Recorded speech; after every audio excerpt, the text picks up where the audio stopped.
So, you fancy yourself a Pokemon collector, a Pokemon master, if you will. And so, in the summer, or perhaps even Christmas of the early 2000s, you are graced with the third generation of Pokemon games. In particular, Emerald version here. And so, you start the grueling task of trying to complete the Hoenn Pokédex. All of them. You want all of them. You want all of them. You don't want just a few. You want them all.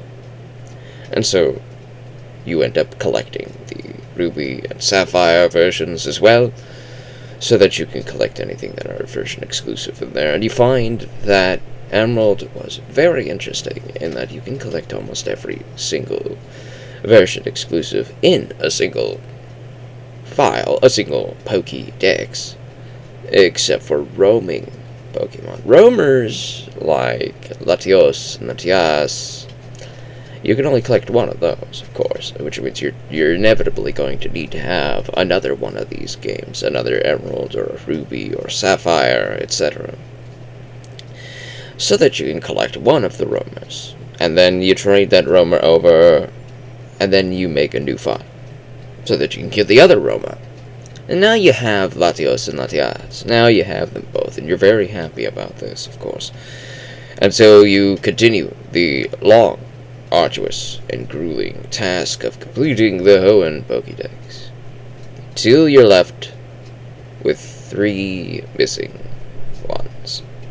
Naturally, you are more than aware of the complexitorialness of Deoxys and Jirachi, so you focus on the last one, the third one.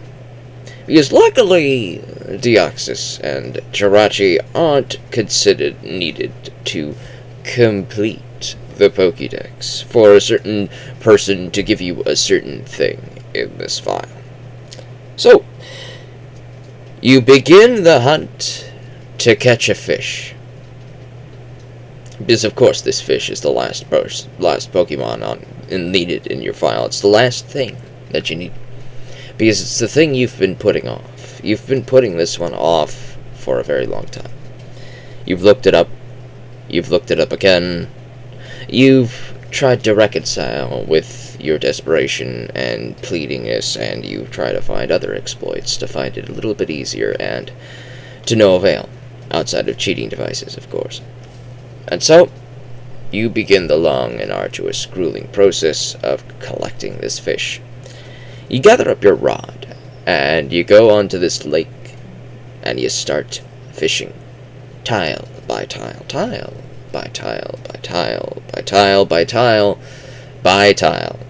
And of course, the encounter rate for this fish isn't 100%, even though this fish is only found on 6 tiles on this lake. And of course, they're random. It's not the exact same 6 tiles, because if that were the case, this would be a lot easier. In fact, a lot of people would have this fish if it were that easy. But since it's random, nobody knows where these 6 tiles are. Nobody knows. Nobody can tell you. Nobody can help you. And of course, if you're very unlucky, you might end up fishing in the same tile up to 10 times and not find this fish. And so you try to keep track.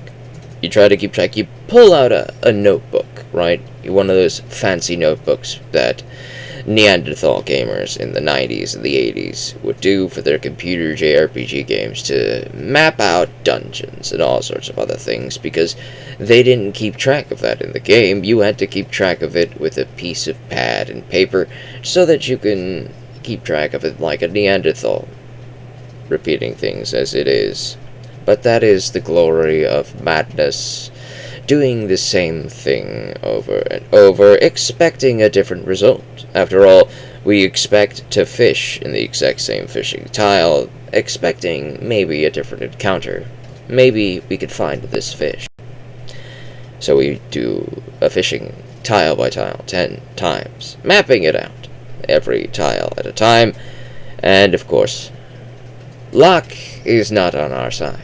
It's just not there. It just doesn't exist. Maybe we miscounted. Maybe we mismapped this godforsaken lake, and we still haven't found this fish. So we look it up again, and we try to reconcile it. We look up YouTube videos of other people finding this fish, and we try to renew our hope. You try to renew that determination that is fastly ebbing away with each failed encounter of trying to catch this fish. Because it's just not happening. You're just not finding it. It's just not there. And so, after days of searching, you are finally burned out. You can't look at this cartridge without feeling anger, without feeling rage. But it's not this game's fault, no. No, it is the company that created this nightmare of a series. It's their fault. You see, they're sadistic. Some might downright say, in an opinion subjective way, evil. But this is opinion, of course. I don't think they're evil, but I do think they're sadistic. And I do think they're greedy a little bit, quite a bit greedy. All companies are greedy. They're all there to make money, of course. And you have to respect the grift. Of course, you have to respect the grift. But when you are already the largest Nintendo handheld market on the planet, and you were by the time this came out, do you really need to continue doing this? Do you really need to continue doing this evil, nightmarishly sadistic practice? Of course you do. You see, outside of the starters, which you need 3 separate save files to collect those, outside of the roamers, which you need 2 separate save files to collect those, you will need 2 separate games. Not 2 Emerald versions. Of course, no. You need the other Gen 3 games, a Ruby and a Sapphire. Why do we need a Ruby and a Sapphire? Well, the answer to that question is very simple. Unlike red and blue and yellow versions and their many version exclusives, Ruby and Sapphire only have one single, singulatory version exclusive. Just one. You need just one Pokemon from each of these cartridges. You need to buy 2 cartridges if you're an antisocial person. But that's your plan. You needed to do this. You needed to collect them. But this fish, it eludes you. And the money that you spent to get this Ruby version, this Sapphire version, just for two Pokemon, it's starting to grate on you. It's starting to play with your mind. It's starting to really, really cause you to grind your teeth at night. You dream of fish. You dream of fishing. The nightmares won't stop. This fish can't be found! And so you give up, never having found Feebas. But of course, maybe you're one of the lucky ones. You may not have caught Feebas yourself. No, of course not, no. But somebody at your school did. And this man is a genius. He is. This mega genius lad has figured out that other fanatics will pay money for this fish so that they don't have to find it themselves. And so they traded Ditto from their Fire Red over into their Emerald, and they start farming eggs of this fish so that they could trade grown, hatched versions of this fish. And they charge money for this fish. They start to charge players who want this fish, charge them like, what, $5 to $10? It's child's play at that time, but hey, this is elementary school. We're being hagglers here, but big bucks, that's in the future. This man who has started charging for feedbacks might be a business owner today, but back then this is just the beginning of his new empire. It all began with a fish. A fish that people have come to despise. Not because it's useless, but because it's so incredibly hard to catch. Some might even wish that they just needed to buy something else to get this fish easier.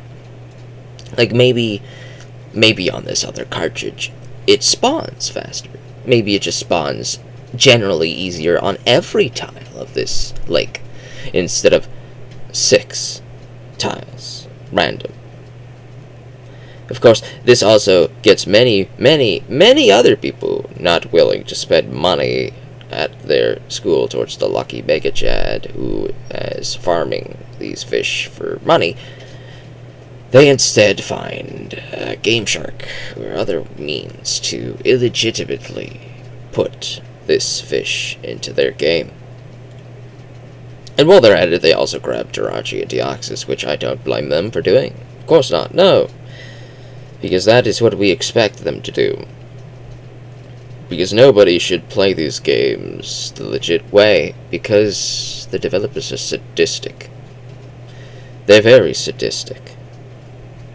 I've already made long rants about this, but I don't care. I felt the need to rage one more time, because I don't think many people understand the rage that I feel when it comes to catching a fish.